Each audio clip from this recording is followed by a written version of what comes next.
Bonjour et bienvenue dans les 4V. Catherine Bonjour. Vautrin, vous connaissez l'adage, il n'y a pas d'amour, seulement des preuves d'amour. Alors oui, l'IVG est gravé dans la Constitution, mais certains freins à l'IVG sont eux toujours dans le quotidien des femmes. Aujourd'hui, en moyenne, 17% des femmes ne peuvent pas avorter dans leur propre département, faute de centre, faute de disponibilité, faute de médecins. On est à presque 1 sur 2 dans l'Ain, dans l'Ardèche. Quelle réponse concrète apporter à cela ? Vous avez raison. Et ce que je voudrais dire d'abord, c'est évidemment l'hommage pour le long parcours de l'IVG depuis pratiquement une cinquantaine d'années et évidemment l'hommage à Simone Veil. Juste un mot, la Constitution, c'était important pour être certain qu'on ne revienne jamais sur le sujet. C'est l'engagement du président de la République et je pense que c'était vraiment un point important. Mais elle ne règle pas les problèmes du quotidien. L'accès maintenant, nous y venons tout de suite. Premier point, moi je suis là depuis pas 2 mois et j'ai repris un point très important qui était la capacité effectivement pour les sages-femmes d'exercer l'IVG instrumentale, puisque maintenant, depuis 2016, elle pouvait le faire pour l'IVG médicamenteuse, elle ne pouvait pas le faire pour l'IVG instrumentale. L'acte chirurgical. L'acte chirurgical. Voilà, et donc, il y avait elle pouvait le faire, mais elle devait être encadrée par plusieurs médecins. Il y avait un décret très compliqué. Je pense que ce qui est important pour les auditrices aujourd'hui, c'est de savoir que le décret maintenant permet qu'elle le fasse et qu'elle le fasse à court terme, c'est-à-dire maintenant. Deuxième élément. Donc, elles vont pouvoir le faire seules, sans médecin. Elles vont pouvoir le faire seules et avec simplement un médecin dans l'ensemble, c'est-à-dire par exemple si vous êtes dans un endroit où il y a 3 bâtiments, il suffit qu'il y ait un médecin dans un des 3 bâtiments. Donc elles peuvent le faire seules. À partir de quand ça ? À partir de fin mars. Donc ça c'est un point très important. Deuxième point extrêmement important, c'était également l'acte et la valorisation de l'acte qui a été revalorisé le 1er mars. Donc c'est fait, c'est officiel, parce que c'était aussi un sujet, c'était un acte qui était mal valorisé et donc un certain nombre de professionnels ne le faisaient pas pour cette raison. Donc, il y a voyez, 3% de médecins à peu près généralistes qui pratiquent et c'est un IVG. sujet parce que on voyait la nécessité d'avoir plus de médecins qui puissent le faire. C'est pour ça que j'ai pris la décision de revaloriser cet acte. Donc vous voyez, on garantit la Constitution, protège l'IVG dans la Constitution et 2, on permet aux femmes d'y avoir accès. Autre difficulté pour les femmes, les médecins qu'on évoquait qui font jouer leur clause de conscience. Aujourd'hui, chaque médecin a le droit de refuser des soins pour raisons professionnelles ou personnelles, mais aussi pour des raisons morales, par exemple des raisons religieuses. Est-ce que vous comptez revenir sur cette partie-là de la clause de conscience ? Parce que certaines femmes disent, mais là on nous met de la morale dans l'avortement. Non, je ne toucherai pas à la clause de conscience des médecins. En revanche, j'élargis le nombre de personnes qui peuvent pratiquer l'IVG. Mon objectif, quel est-il ? C'est que les femmes qui veulent recourir puissent le faire. Et donc, plus j'ai de personnels médicaux, paramédicaux qui potentiellement peut le faire, plus j'ai la réponse. Et je crois que ce qu'attendent les femmes, c'est une réponse. Et on sait que quand on parle d'IVG, il y a une urgence. Et donc, la nécessité, vous l'avez très bien dit, c'est la proximité, d'où le renforcement pour les sages-femmes. Autre difficulté pour beaucoup de femmes, 1 sur 10 souffrent d'endométriose. C'est un sujet qui est encore largement tabou, surtout en entreprise. Comment lever ce tabou, Madame la Ministre ? Alors, premier sujet, c'est le diagnostic. Parce qu'on se rend compte qu'il y a, en moyenne, vous l'avez dit, une femme sur 10 est concernée, mais surtout, il y a une vraie errance en matière de diagnostic. Il s'avère que nous avons une entreprise française, basée dans les Landes, qui vient de mettre en place un test salivaire. Et ça, c'est extrêmement important parce qu'à ce moment-là, la salive va dans un tube, ce tube est analysé et ça permet de donner Donc il y a aujourd'hui un test fiable ? Il y a un test fiable qui existe. Et alors, on va prendre 2 secondes pour expliquer l'importance de ce test. Jusqu'à maintenant, vous aviez une consultation médicale, vous aviez ensuite une écho, et seulement à ce moment-là, vous aviez le test. C'est-à-dire que c'était ce qu'on appelle, dans le jargon, en 3e intention. Vous savez que quand on met en place un dispositif comme celui-ci, évidemment, son intérêt est validé par la Haute Autorité de Santé. Il s'avère que la Haute Autorité de Santé vient de mettre en avant l'intérêt de ce test. Je rappelle, start-up française, donc c'est très important. Et donc les femmes vont pouvoir attaquer par ce test ? Et des femmes vont pouvoir attaquer par ce test, pas tout de suite, je vais jusqu'au bout.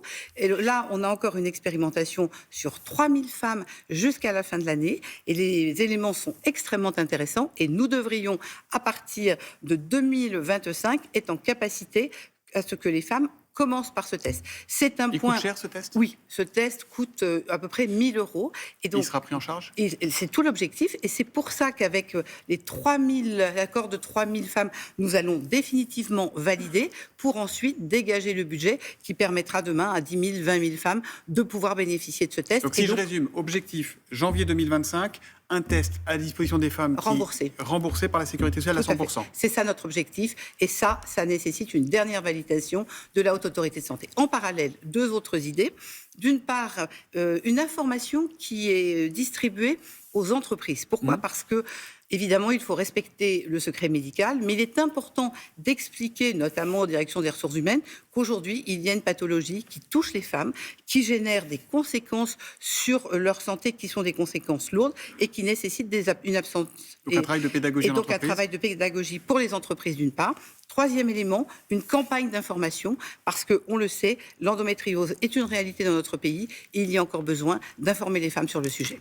Comme vous le savez, demain 8 mars marquera la journée internationale des droits des femmes. L'égalité homme-femme en entreprise, c'est encore largement un leurre. Où en est-on de l'index homme-femme en entreprise qui avait été créé en 2019, dans lequel les entreprises sont obligées d'afficher le niveau d'égalité ou d'inégalité et de corriger les inégalités? Alors, Quels sont les derniers chiffres? Vous le savez, le sujet de l'égalité homme-femme, j'ose dire que ça fait 50 ans, la première fois que le sujet a été évoqué, c'est en 72.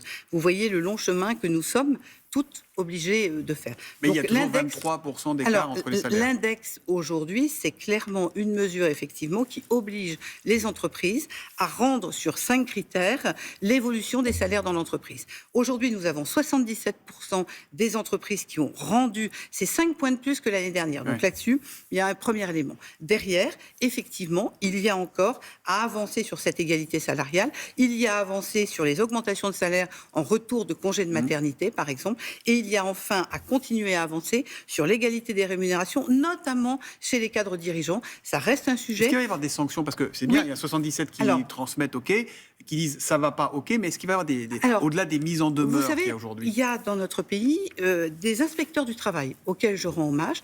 Et il y a eu en 23 857 contrôles qui ont généré des sanctions soit parce que le questionnaire n'avait pas été retourné, soit parce qu'il y a des manquements plusieurs années de suite. Parce que, je reprends ce que vous disiez tout à l'heure, l'amour c'est bien, l'épreuve c'est mieux. Encore un élément sur lequel il faut se dire que contrôler c'est bien, la question c'est de mesurer les points de progrès. C'est un sujet sur lequel nous devons arriver à l'égalité salariale, c'est indispensable. Catherine Vautrin, vous avez plusieurs casquettes puisque vous êtes aussi la ministre du Travail et de ceux qui en cherchent.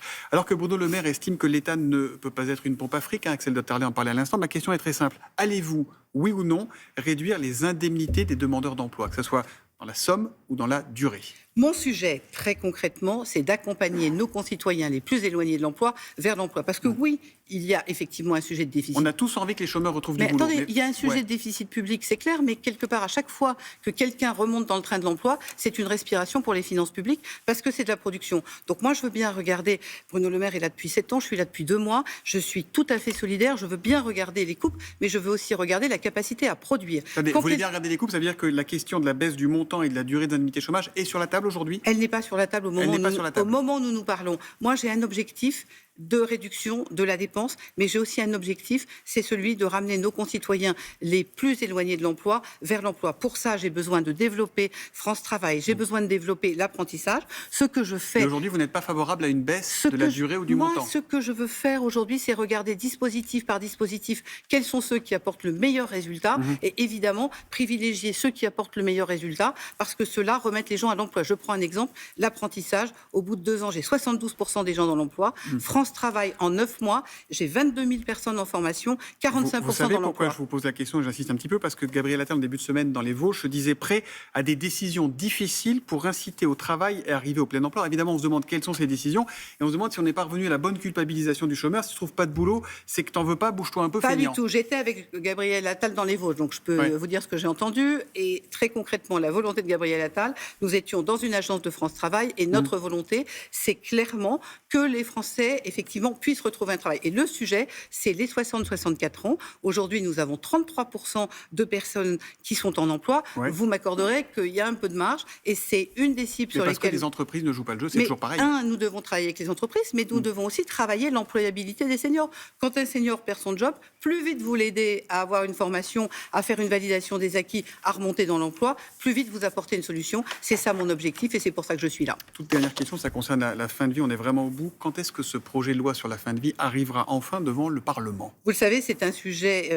Du président de la République. avec deux éléments importants. Le premier, c'est la stratégie décennale de soins palliatifs. Oui. Le deuxième, c'est effectivement la fin de vie, dont je rappelle que c'est une pathologie et pas un âge.